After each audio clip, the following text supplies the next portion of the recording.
महायुतीतील वादात आता भाजप हायकमांड मध्यस्थी करणार. नगरपरिषद आणि नगरपंचायतींच्या निवडणुकीत दोन्ही पक्षातील वाद विकोपाला. एबीपी माझाला विश्वसनीय सूत्रांची माहिती.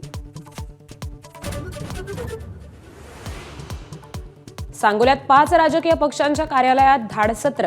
भाजप, शिवसेना, शेकाप, राष्ट्रवादी आणि शहर विकास आघाडीच्या कार्यालयात झाडाझडती. शहाजी बापूंच्या कार्यालयाचाही समावेश.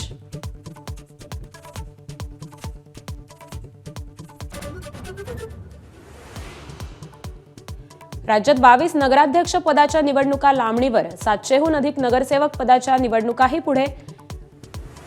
अनगरसह देवळी, अंजनगाव, सुरजीचाही समावेश.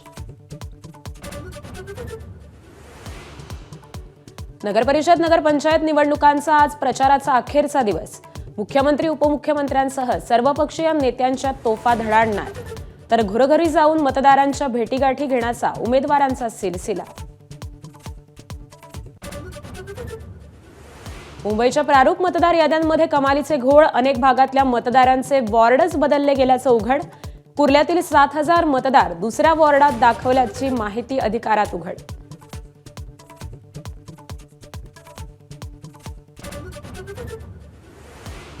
तब्बल 1 महिन्यानंतर शिवसेनेचे खासदार संजय राऊत यांची आज पत्रकार परिषद. प्रकृतीत सुधारणा होत असल्यानं संजय राऊत आज मैदानात उतरणार.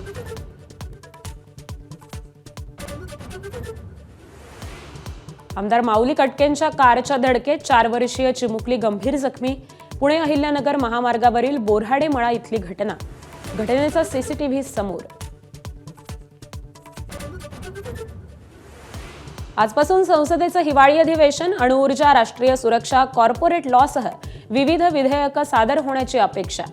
एसआयआरसह बेरोजगारी, महागाईचा मुद्दाही गाजण्याची शक्यता.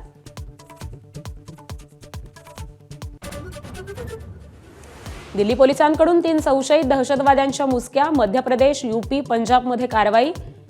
आयएसआयचा दहशतवादी शहजाद भट्टीचे साथीदार असल्याचा संशय. नवी मुंबई आंतरराष्ट्रीय विमानतळावर प्रवासी चाचणी यशस्वी. चेक इन, सुरक्षा तपासणी, बोर्डिंग प्रक्रियेची काटेकोर तपासणी. 25 डिसेंबरपासून उड्डाणांना हिरवा कंदील. श्रीलंकेत दितवा चक्रीवादळाचं थैमान. 334 जणांचा मृत्यू. 370हून अधिक लोक बेपत्ता. भारताकडून श्रीलंकेला मोठी मदत. एबीपी माझा, उघडा डोळे बघा नीट.